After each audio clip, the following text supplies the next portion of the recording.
আর একটা দোয়া শিখাই দেই, ইনশাআল্লাহ এই দোয়া করলে রিজিক তো বাড়বেই ইনশাআল্লাহ, আপনার যত ঋণ আছে ইনশাআল্লাহ আল্লাহ পাক শোধ করে দিবেন। বিশ্বাস করলেন না? এই দোয়া শিখাই দিচ্ছি, এই জন্য আমাকে হাদিয়া দেওয়া দরকার, স্পেশালি আমাকে এখন হাদিয়া দেওয়া দরকার। এটা গুরুত্বপূর্ণ দোয়া শিখাই দিচ্ছি। আলী রাদিয়াল্লাহু আনহু বলেছেন, কোনো ব্যক্তির যদি পাহাড়ের সমানও ঋণ থাকে, এই দোয়া যদি আমল করে আল্লাহ পাক ওই ঋণও শোধ করে দিবেন ইনশাআল্লাহ। ঋণ কেমন জানেন?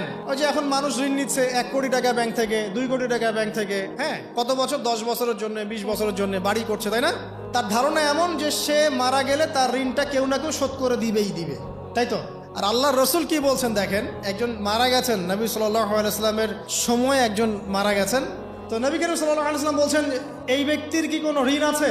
একজন সাহাবী বলেন, হ্যাঁ ইয়া রাসূলুল্লাহ, তো ঋণ আছে। নবীজি বললেন, তোমরা ওর জানাজা পড়ো, আমাকে ডেকো না, তোমরা ওর জানাজা পড়ে নাও, আমি জানাজা পড়তে চাচ্ছি না। আমি এখন কেমন করে আপনাকে বুঝাবো ঋণ কত ভয়ঙ্কর জিনিস?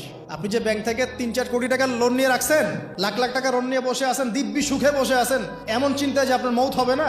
আর নবী সাল্লাল্লাহু আলাইহি ওয়াসাল্লামের সময়ে একজন মারা যাচ্ছেন, তিনি বলছেন তোমরা জানাজা পড়ে নাও, আমি জানাজা পড়তে চাচ্ছি না। মানে ঋণগ্রস্ত ব্যক্তির জানাজাও তিনি পড়তেন না। তারপরে একজন এসে বললেন, ইয়া রাসূলুল্লাহ, আমি তার ঋণ শোধ করে দিব, তার যা ঋণ আছে আমি শোধ করে দিব। তখন নবী এসে জানাজা পড়লেন সাল্লাল্লাহু আলাইহি ওয়াসাল্লাম। তো আপনার এই কোটি কোটি টাকা ঋণ শোধ করার লোক তো রেডি আছে নাকি? আছে না?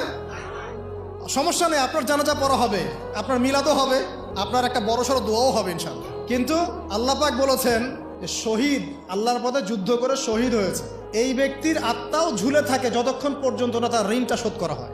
এবার বলেন আমি কি বুঝাবো আপনাকে? আর কিছু বলতে হবে? তো এখন সেই দোয়া শিখাচ্ছি আপনাদেরকে, যে দোয়া শিখলে আপনারা ঋণ থেকে বাঁচবেন ইনশাআল্লাহ। কত দিবেন বলেন? আচ্ছা, হ্যাঁ, এই তো, শুকরিয়া। দোয়া করবেন যেন আল্লাহ পাকের দিনটাকে আল্লাহর জমিনে প্রতিষ্ঠা করতে পারে।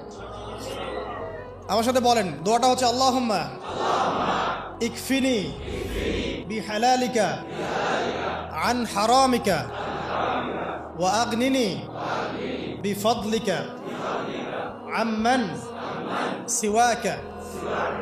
এই দোয়াটা ছোট না, এটা মুখস্থ করবেন, সেজদায় পড়বেন, নামাজের সেজদায় পড়বেন, আত্তাহিয়াতু দরুদ শেষ তারপরে পড়বেন, নামাজ শেষে হাত তুলে করবেন, যখন তখন শেষ রাতটা করবেন, ইনশাআল্লাহ দেখবেন আপনার ঋণ বলতে কিছু থাকবে না ইনশাআল্লাহ। যদি থাকেও, বড় কোনো ঋণ থাকেও, আল্লাহ পাক অন্য কোনো মাধ্যমে এটা শোধ করার ব্যবস্থা করে দিবেন ইনশাআল্লাহ। ইনশাআল্লাহ।